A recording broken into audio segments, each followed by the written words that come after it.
Hello and welcome to Factorio. Just wanted to do a bit of a brief base tour around a game I've been playing online with a few guys using the space expansion or space extension mod. So I guess we'll just start over here with oil. So this is a fully beaconed oil setup, which was used. We kind of converted over to it in the very late game, as we were trying to get through all of the new research this mod adds. So it was set up such that we would barrel all of the outputs, and we would kind of manage our oil via what we had in barrels instead of trying to mess around with storage tanks and so on. And that was mostly done due to performance reasons, because it's very expensive to pipe things in terms of performance in a game, to pipe things over a long distance. So by keeping all of the oil very local and just moving barrels around using logistics robots, we were able to reduce or minimize the impact on all of that. So you can see we are completely backed up on crude now because our production is actually shut down. But yeah, we were struggling with oil until sort of the last hour or so, when we built a very large oil outpost in the southeast right at the end of the game. So kind of moving down through here, this is kind of a couple of utility trains. So we have a couple of little passenger trains in case you need to go somewhere. This is where our solar train would come and pick up supplies for building more solar panels. It's just arrived now, and it's just going to go and do another lap, but it's got nothing to build apparently. And then we had a couple of different ones for building outposts. So this one was for building mining outposts. So, we got mining drills and chests, and we did all logistics robots mining. And then the other one here was for building oil outposts. So pump jacks, pipes, again, a little bit of transport belt, because that's, sorry, not transport belt, a bit of rail. So you could build your rail out to your outpost. And then sort of moving down through here, this is our coal unload. This was the coal the entire base used. So that worked pretty well. And then into the big guy, copper. So we have 16 lanes of copper in this build. This is me at maximum zoom right now. It just kind of fits in. So this is 16 lanes of copper being fed from 4 different train stations. We're using a little bit of a logic condition down here where there's some conditions going on. Should be a decider combinator around here somewhere. I'm not sure exactly how it was being done. Madzuri did all the setup, and I think he's got a separate video on it in his own channel. So feel free to go and look that up. But basically, this train station setup was that it would only turn the signal on in a station that had below the average amount, and it was signified by the pink lights here. So when the lamp was on, it meant that train station was waiting for some copper to be delivered. So right now, these 2 stations are not asking, but this one on the end and this one are. But because there's a train in there, obviously no second train can go in. Then over this side we have iron. Again, another 16 lanes of iron, which was really needed for the amount of throughput that we had for science. And then over here, steel. We had nearly it was about 1.5 blue belts of steel production. And then over here was the power plant. And I'm not going to run through this whole thing, but the power plant is big. So here we are right on the edge. All right, it goes all the way along this shoreline and then turns and continues up along this shoreline. That was all of our steam power. Now solar, we'll have a look at the kind of a big map overview in a moment. So if we follow the steel line, we'll get up into our science area, and this is where you'll start to see just how much science production we needed to get through all of the research. So this is our filter inserter production to support blue science, inserter and belt production to support green science. As you can see, they're all speed moduled. And over here, gear production to support red science. And here are, all right, well, let's just zoom out. This is our science build. Now you might be thinking to yourself, what could possibly need that much science?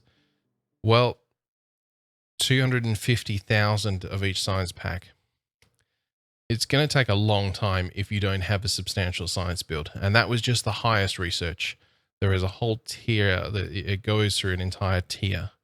As you can see, like this was 6,000, which is already much more expensive than the single most expensive vanilla research, which is follow a robot count 20.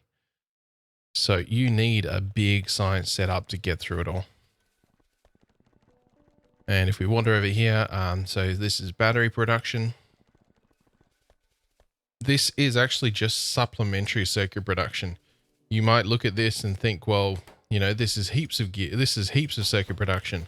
And you can see how fast they produce. If I look at this chest and how quickly that's filling up.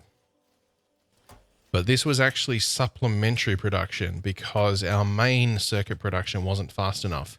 And these are all being fed via bot, both down here to make solar panels, but more importantly to science. So you'll see here, we've got requested chests for green circuits for there and also for here, because we just could not get enough green circuits on these belts into the science production. All right, then if we keep going along here, we've got a couple of just sort of ad hoc builds for modules. We needed a lot of those, and for plastic to support red circuits. And then over here is our main circuit production. So this particular build here is good for 4 full belts of green circuits.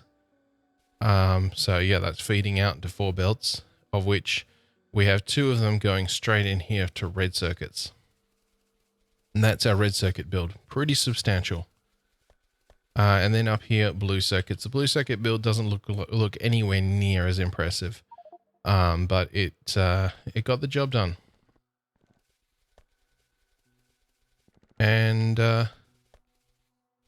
what haven't we looked at? Well, I mean, that's kind of the base. I mean, you know, the science was the entire focus of this mod. So, you know, we don't have any massive rocket production facilities or anything like that. In fact, we've torn down our rocket production.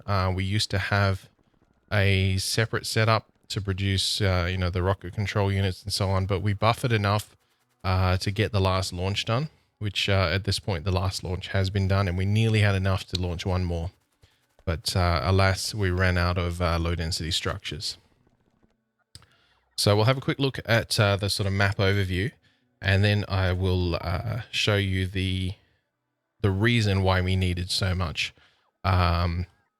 production in terms of reds and greens and so on. So this is the main base. You can see these are all the unload stations. We have stackers down here, which are currently filling up because we have so little production going on right now.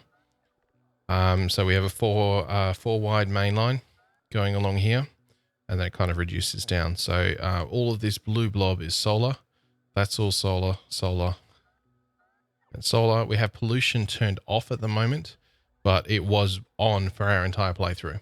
I've actually turned it off, and that's how I, with the factory now shut down and with the pollution turned off, I'm actually up to 60 FPS and UPS, which was definitely not the case earlier on. So yeah, we can see this is the kind of the train network. We built it all around double headers and did our best not to have any loops in the network. That kind of helped with performance, and given the number of trains we had in flight, we needed every ounce of performance we could get. So you'll see that basically everywhere, rather than kind of doing any sort of loop or anything, we just have a T-junction. And, you know, so you'll go along here, and then we have, a T-junction. So that's going up here, T-junction to a mining outpost. Go up here, a T-junction, up to another mining outpost, T-junction, mining outpost, T-junction, up here to the northeast, where we were eventually probably going to need to build another iron outpost here, but we ended up finishing the game before we needed it.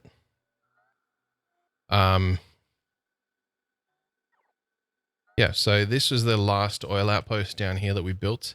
This kind of let us finish through the last bit of the game.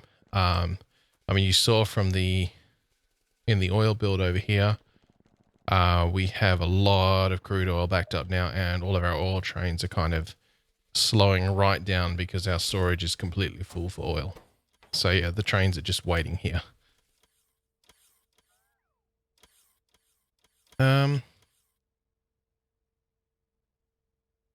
Yeah, so that's kind of the overview of the base. I'll just give you a view of the whole thing, just to kind of take it in. So our northernmost point to southernmost point, and all of the infrastructure that goes with it.